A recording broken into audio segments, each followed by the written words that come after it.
علی الانسان حین من الدہر لم یکن شیئا مذکورا، ایک وقت وہ بھی انسان پر گزرا ہے جب وہ کوئی قابل ذکر شے نہیں تھا.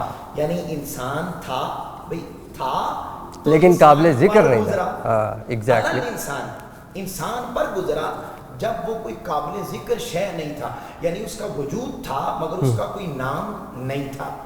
ایک تو یہ زندگی ہو گئی.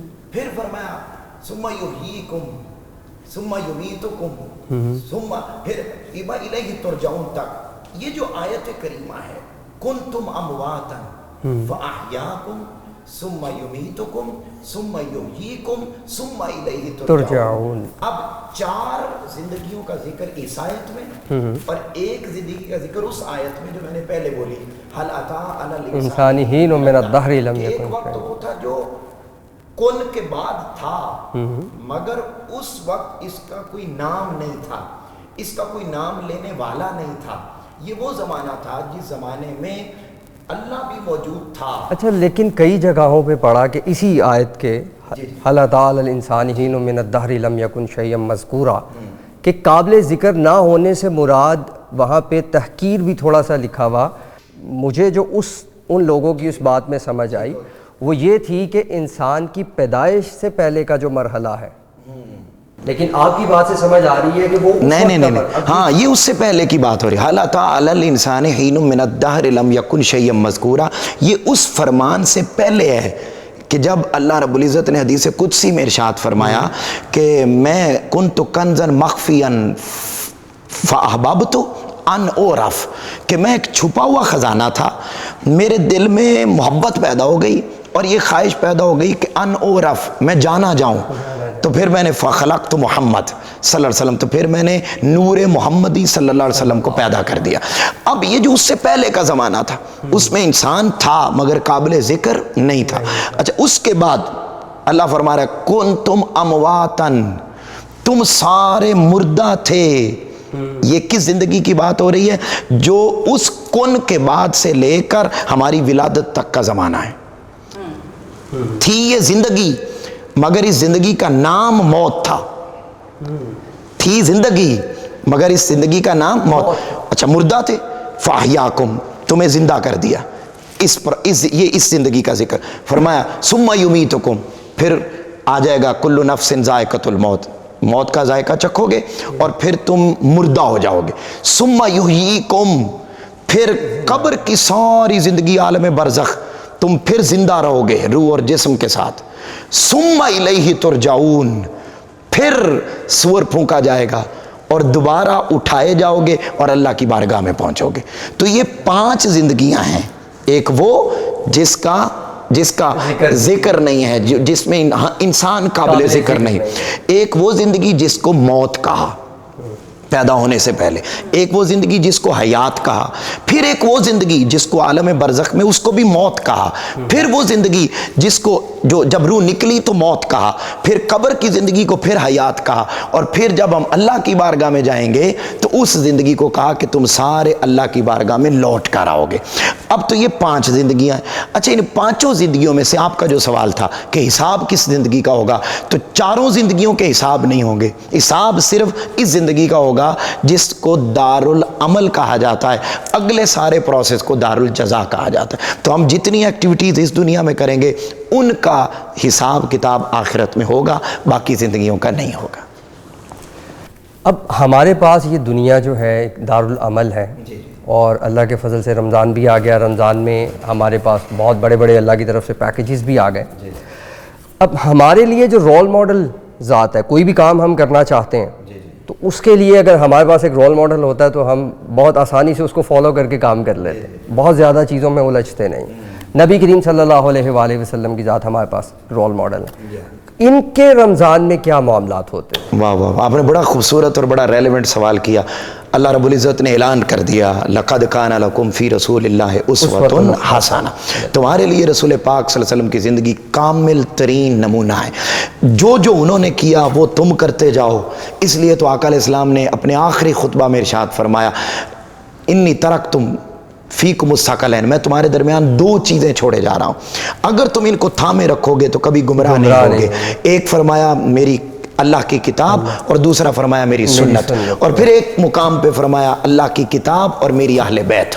اب یہ جو اللہ رب العزت کے محبوب نے فرما دیا نا کہ تم کبھی گمراہ نہیں ہو سکتے، کسی قصے کہانیوں کی کتابوں میں اور جگہوں پہ جانے کی ضرورت نہیں ہے۔ رمضان کیسے گزارنا ہے رسول پاک کو دیکھتے چلے جائیں، سیاہ ستہ کی بے شمار احادیث کو جمع کر کے خلاصتاً آپ کے سامنے رکھ رہا ہوں کہ جب چاند نظر آتا تو آقا علیہ السلام کا معمول رمضان کا یہ ہوتا تھا کہ کسی مہینے کا انتظار آقا علیہ السلام نہیں کرتے تھے، اگر کسی مہینے کا انتظار سارا سال کرتے تھے نا تو وہ ماہ رمضان مبارک تھا۔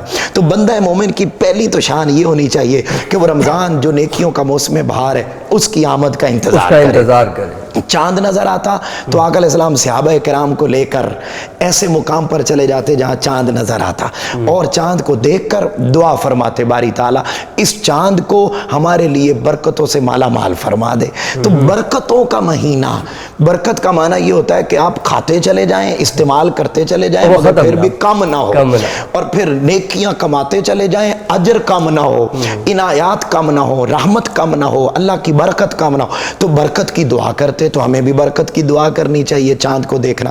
پھر اگلا معاملہ یہ تھا کہ آقا علیہ السلام سحری بھی کرتے اور افطاری بھی کرتے، اور آقا علیہ السلام نے اس میں دو ارشادات فرمایا کہ میرے امتیوں سحری کیا کرو، اس میں اللہ رب العزت نے تمہارے لیے برکت رکھی ہے، یعنی تم جتنا استعمال کرو گے وہ کم نہیں ہوگا، لہٰذا۔ اور دوسرا فرمایا یہودیوں میں اور مسلمانوں کے روزے میں یہی فرق ہے کہ وہ سحری نہیں کرتے، ہم سحری کرتے ہیں۔ اس سے نوجوان نسل عام طور پر آج کل رات گئے کھانا کھایا اور سو گئے، نماز بھی گئی فجر کی اور باقی سارے معاملات بھی گئے، نہیں، یاد رکھ لیں رات کو کھانا کھا کے سو جانا اس کا مطلب ہے کہ اس بندے نے سحری کی برکتوں سے خود کو محروم کر لیا، نماز کی برکت سے بھی خود کو محروم، لہذا سحری کے وقت میں سحری کرنا یہ آقا علیہ السلام کی سنت ہے، اور وہ جو آپ نے فرمایا کہ برکت ملے گی وہ برکت ہمیں میسر آ سکے گی۔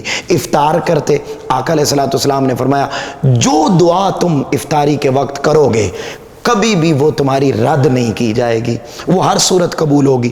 پھر فرمایا یہ وہ لمحہ ہے جس لمحے میں ایک لمحے میں افطاری کے اوقات میں ایک لمحہ میں اللہ رب العزت 70 ہزار گناہ گاروں کی بخشش فرماتا ہے۔ تو آقا علیہ السلام کا معمول افطاری کا بھی تھا، یہ نہیں تھا کہ بس سحری کر لی تو پھر اگلے دن پھر سحری کر لی، یا صرف افطاری کر لی تو اگلے دن پھر افطاری کر لی۔ تو یہ سحری اور افطاری یہ آقا علیہ السلام کا معمول تھا۔ اس سے ہم آگے بڑھتے ہیں تو آقا علیہ السلام اس ماہ مقدس میں کثرت کے ساتھ قرآن مجید کی تلاوت فرماتے، آپ جبرائیل امین علیہ السلام آ جاتے اور جبرائیل امین علیہ السلام کے ساتھ روزانہ ایک سپارے کا دور کرتے اور 30 دن کے اندر پورا قرآن مجید سنتے اور سناتے۔ جب آقا علیہ السلام کا آخری رمضان المبارک آیا ظاہری حیات طیبہ کا تو آقا علیہ السلام نے اس دفعہ ایک نہیں 2 مرتبہ قرآن مجید کو مکمل فرمایا۔ تو اس سے یہ بات بھی پتہ ہے کہ عام دنوں میں غفلت ہو جاتی ہے نہیں پڑھتے، تو کم از کم اس ماہ مقدس میں ہمیں کثرت کے ساتھ قرآن مجید کو پڑھنا چاہیے۔ پھر آقا علیہ السلام کا معمول قیام اللیل کا تھا۔ آقا علیہ السلام عام دنوں میں تہجد کی نماز ادا فرماتے جو ہمارے لیے نفل، آقا علیہ السلام کے لیے فرض تھی۔ ہم 5 نمازیں، آقا علیہ السلام 6، اور فرمایا نافلۃ لک، اے میرے محبوب یہ آپ کے لیے اضافی عبادت ہے، عسیٰ ان یبعثک ربک مقاما محمودا، آپ یہ پڑھیں گے اس کے بدلے میں اللہ قیامت کے دن آپ کو مقام محمود عطا فرمائے گا۔ پوچھا یا رسول اللہ یہ مقام محمود کیا ہے؟ فرمایا قیامت کے دن اللہ کا عرش ہوگا، اس پر 2 کرسیاں ہوں گی، ایک کرسی اللہ کی ہوگی اپنے شان کے لائق، اور ایک کرسی آپ کے محبوب نبی محمد مصطفیٰ صلی اللہ علیہ وسلم کی ہوگی۔ تو آقا علیہ السلام کے نفلوں کا اجر مقام محمود ہے، فرضوں کا کیا حال ہوگا؟ بات میں یہ کر رہا تھا وہ تہجد پڑھتے، پھر آقا علیہ السلام قیام اللیل یعنی عشاء کی نماز کے بعد نماز تراویح باقاعدگی کے ساتھ ادا فرماتے اور مکمل رات کو پھر تھوڑی دیر آرام کرتے، تہجد پڑھتے، سحری کی۔ پھر آقا علیہ السلام کا جو سب سے مین پوائنٹ میں آپ کو بتاؤں، اور یہ میرا آخری جملہ ہے اس ضمن میں کہ آقا علیہ السلام کے معمولات کیا تھے۔ اعتکاف بیٹھتے آقا علیہ السلام 10 دن اعتکاف بیٹھتے، بلکہ جب شروع میں تو آقا علیہ السلام نے پہلے 10 دن اعتکاف فرمایا، پھر دوسرے اگلا آیا تو دوسرے 10 دن اعتکاف فرمایا، پھر تیسرے، پھر ایک وہ بھی آیا کہ مہینہ بھر اعتکاف فرمایا، پھر آخری جو آقا علیہ السلام کا تھا رمضان مبارک، اس میں آقا علیہ السلام نے 20 دن کا اعتکاف فرمایا۔ تو اعتکاف فرمانا یہ سنت ہے، مگر جو ساری عبادتوں کی روح اور مغز، آپ نماز پڑھ لیں، یہ میسج ہوگا آج کا، نماز پڑھ لیں، روزہ پڑھ لیں، آپ رکھ لیں، زکوٰۃ دے لیں، حج کر لیں، جتنی عبادات ہیں، میں آپ کو بتاؤں ان کی روح وہ ہے جس کو مولانا الطاف حسین حالی نے کہا تھا، یہ پہلا سبق تھا کتاب خدا کا کہ ہے ساری مخلوق کنبہ خدا کا، وہی دوست ہے خالق دو سرا کا، خلائق سے ہے جس کو رشتہ ولا کا، یہی ہے عبادت، یہی دین و ایمان کہ کام آئے دنیا میں انسان کے انسان۔ وہ جو خدمت انسانیت ہے، وہ جو انسانیت کا درد ہے، وہ جو والدین کا احساس ہے، اولاد کا احساس ہے، بیوی بچوں کا احساس ہے، رشتہ داروں کا احساس ہے، جاننے والوں کا، نہ جاننے والوں کے جو حقوق ہیں، یہ ساری عبادات ان کی روح اور مغز یہ ہے کہ ہمارے اندر انسانیت کی محبت اور ان کا درد پیدا ہو جائے۔